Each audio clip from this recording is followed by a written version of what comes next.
Kilo Alpha 3, Lima, Sierra Kilo. Gosh, loudest station, try it again. I don't know which one it was, but I'm Yankee Tango X-ray. Tango X-ray? Yes, Kilo Alpha 4, Yankee Tango X-ray. We're located in Florida. Ah, what part of Florida? We're in Satellite Beach. It's right across the river from Melbourne. Oh, roger that, roger that. My hometown of long ago is down around West Palm, roger. Yeah, that's roughly 100 miles south of here, over. Roger. Now, out of curiosity, you know, I've got this little thing. I say we're doing a Class A signal from Montreal to Miami and from New York to New Mexico. Well, what's our signal strength down your way in Florida? We're a good strong S9 down here. S9? Roger. You think we might make it to Miami? I don't see why not. Roger, roger. We're located up around Louisville. We're just across the river from Louisville, about 3 miles from downtown on the Indiana side of the Ohio River. Roger. Roger on that.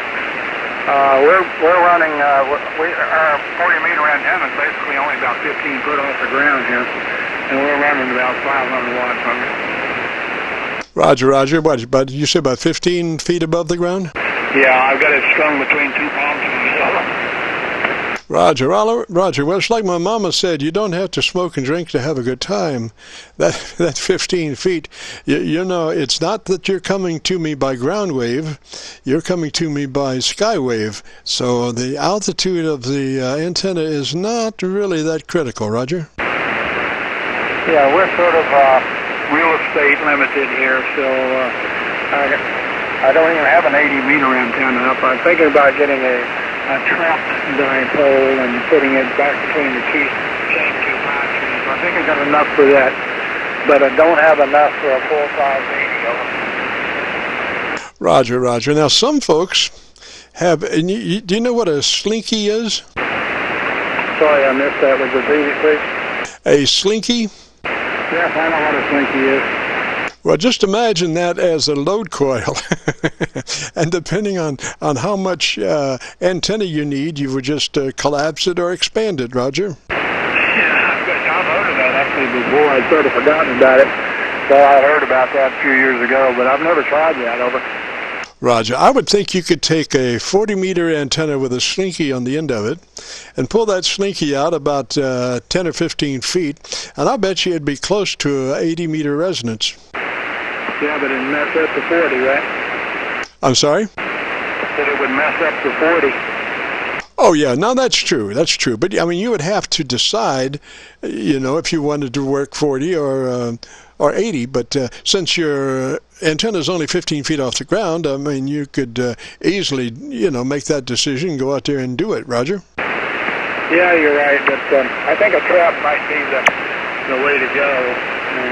The trap actually has a loading coil for the 80, so the 80-meter section of it gets shorter, and the 40 is pretty much full length. Roger, roger. Well, you're busting my bubble about my slinky. I had it all figured out. But you're probably right. Yeah, that would make more sense, and then you wouldn't have to go out there and change it each time. Kilo 5, Oscar Mike Charlie, Mobile 5. How's the weather up in your part of the woods? Fairly nice. It's a little chilly. I'd say right now it's about maybe 40 degrees or so. It almost got down to 32 last night, and it did kind of sleet a little bit. Roger? Kilo 5, Oscar Mike Charlie, Mobile 5. It was our first really cold day down here, I guess. Cold by our standards anyway. They got down into the 50s last night. Mid-50s, and it almost made it to 70 today. Over. Roger, roger. Well, you know, down in Florida, you guys, if it drops below 60, you got a cold spell going on. You're right, and I think my blood stands out, and I get cold easy. Roger. Well, that's why you're there in the first place. Roger, roger. Absolutely right. I've been down here for about 47 years or so I've definitely got sand in my shoes by now. Roger. Yeah, my dad did some construction on Cape Canaveral or Cape Kennedy, or what is the name of that place now? Yeah, I'm not sure. Cape Kennedy last I heard, but I don't know if they changed it back or not. We're about 20 miles or so, it's a crow flies south of it. Yeah, Roger. He did concrete stuff, worked on some of the launch pads. So every time I see one of those take off from there, you know, I think about him and that work. We lived down in West Palm, and he would travel up and work up there Monday through Friday and come back for the weekends. It wasn't, you know, it was tough, but he did it, you know. And well, anyway, let me say 3 is down that way. You're sounding good up this way, and if you want to check out your audio, we will be posting this on YouTube in the next couple of days. So if you go to YouTube and do a call letter search for Kilo Charlie 9, Victor Kilo Victor, that will take you to the Qso-Vlog page.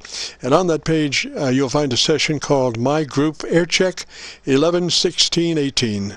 My Group Air Check 11-16-18. Roger? 11, 16, 18, is that correct? Roger. Today's date. My Group Air Check. Today's date, 11-16-18. Very good. Thank you very much. I appreciate that. I won't hold it any longer. I know you had a bunch of people trying to call you, so I'll pass along the 73. By the way, the name is Grady, Golf Romeo Alpha Delta Yankee. And 73 is to you, and thanks for the QSO, and I will check out the recording. Over.